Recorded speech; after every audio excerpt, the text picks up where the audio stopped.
Hello, friends. This is Jed Distler, and I thank you for joining me for this episode of The Piano Maven, your friendly podcast guide to piano recordings. When I began this podcast a few months ago, a listener wrote to me and asked if I planned to talk about jazz pianists. Originally, my idea was to focus on recordings of classical pianists and classical repertoire, but then I thought, wait a minute, jazz piano has one of the richest keyboard traditions and heritages, and there's such a prodigious wealth of stylistic diversity in jazz piano. So from time to time, I will devote episodes to jazz piano recordings. I have been acquainted with pianist Matthew Shipp for more than 20 years, although I don't know him well personally, but I have followed his prolific recorded output with great interest and admiration. He also offers some of the most insightful and provocative musical commentary on my social media feed, and I'm always impressed by his verbal honesty and how he follows his ears and how he calls things as he hears them, and he refuses to find safe harbor in the world of received opinion. Recently, the ESP disc label reissued Matthew's very first release featuring himself in a classic piano, bass, and drums trio format. This recording dates from 1990, and it's a 4-part suite entitled Circular Temple.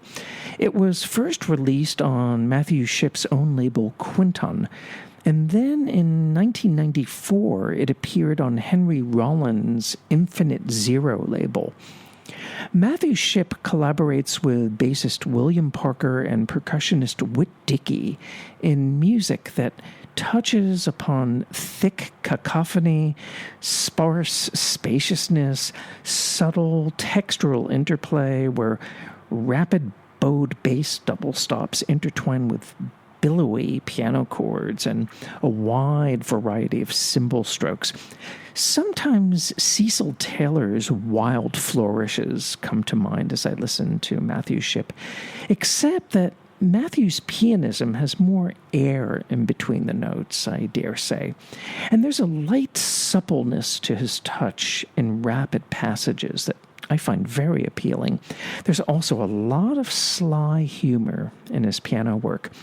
The second section of this suite is appropriately titled Monk's Nightmare because the angular melodies that are deliberately patterned after Thelonious Monk's style quickly morph into combative clusters and wild runs up and down the keyboard, definitely nightmare-like. However, the long fourth section of this suite features an extensive piano solo sequence where long legato lines are punctuated by quiet staccato jabs in the bass register.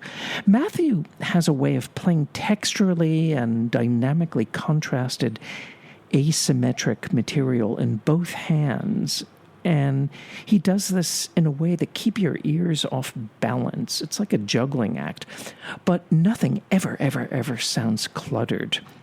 Even Matthew's most fragmented ideas reveal more shape and continuity on repeated hearings, and sometimes I hear these high-velocity ostinatos that build up into big, sustained chords, and then they retreat into speedy unison runs in the lower register in both hands. In short, there's a lot going on, and what I said about Matthew Shipp's pianism, communicating density without clutter, equally applies to his fellow musicians. It goes without saying that Matthew Shipp's artistry has developed and evolved tenfold since this particular 1990 recording, and I think he's now in his most fertile and creative period, and anything he does is well worth hearing.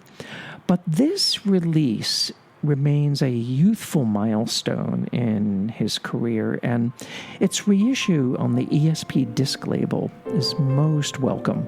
I've posted a link to purchase this disc in my episode details.